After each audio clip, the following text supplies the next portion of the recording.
வணக்கம் நண்பர்களே, welcome to Arima media.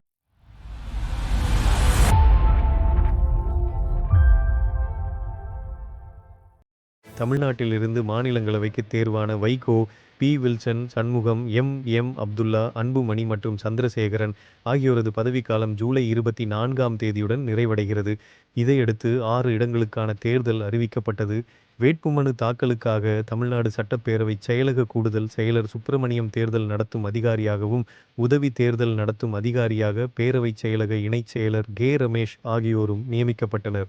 டி.எம்.கே சார்பில் பி. வில்சன், கவிஞர் சல்மா, சிவலிங்கம், மக்கள் நீதி மய்யம் தலைவர் கமல்ஹாசன் ஆகியோரும், ஏ.டி.எம்.கே சார்பில் தனபால், ஐ.எஸ். இன்பதுரை ஆகியோரும் வேட்புமனு தாக்கல் செய்தனர்.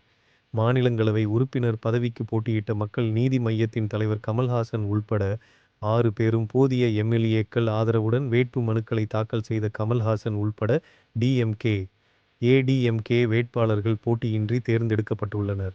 வருகின்ற ஜூலை 25ஆம் தேதி மாநிலங்களவை உறுப்பினராக கமல்ஹாசன் பதவியேற்றுக் கொள்வார் என்று மக்கள் நீதி மய்யம் அதிகாரப்பூர்வமாக அறிவித்துள்ளது. இந்த நிலையில் சென்னையில் உள்ள ரஜினிகாந்தின் இல்லத்துக்கு நேரில் சென்ற கமல்ஹாசன், மாநிலங்களவை உறுப்பினராக தேர்ந்தெடுக்கப்பட்ட ஆணையை அவரிடம் காட்டி வாழ்த்து பெற்றார்.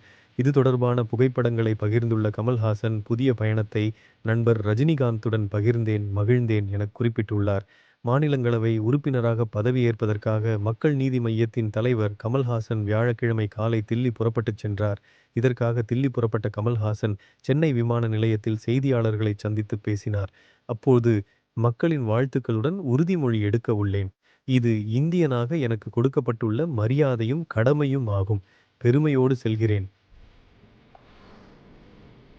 மாநிலங்கள் அவையின் உறுப்பினராக தேர்ந்தெடுக்கப்பட்டிருக்கும் கமல்ஹாசன் எனும் நான், சட்டத்தினால் நிறுவப்பெற்றதான இந்திய அரசியல் சட்டத்தின் மீது உண்மையான பற்றார்வமும் பற்றுறுதியும் கொண்டிருப்பேன் என்றும், இந்தியாவின் இறையாண்மையையும் ஒருமைப்பாட்டையும் உறுதியாக பற்றி நிற்பேன் என்றும், நான் இப்போது ஏற்கவிருக்கும் கடமையினை நேர்மையாக நிறைவேற்றுவேன் என்றும் விழுமிய முறைமையுடன் உறுதி கூறுகிறேன்.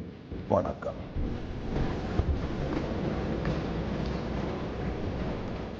இந்த வீடியோ உங்களுக்கு பிடிச்சிருந்தா லைக் போடுங்க, ஷேர் பண்ணுங்க, சப்ஸ்கிரைப் பண்ணுங்க. நன்றி.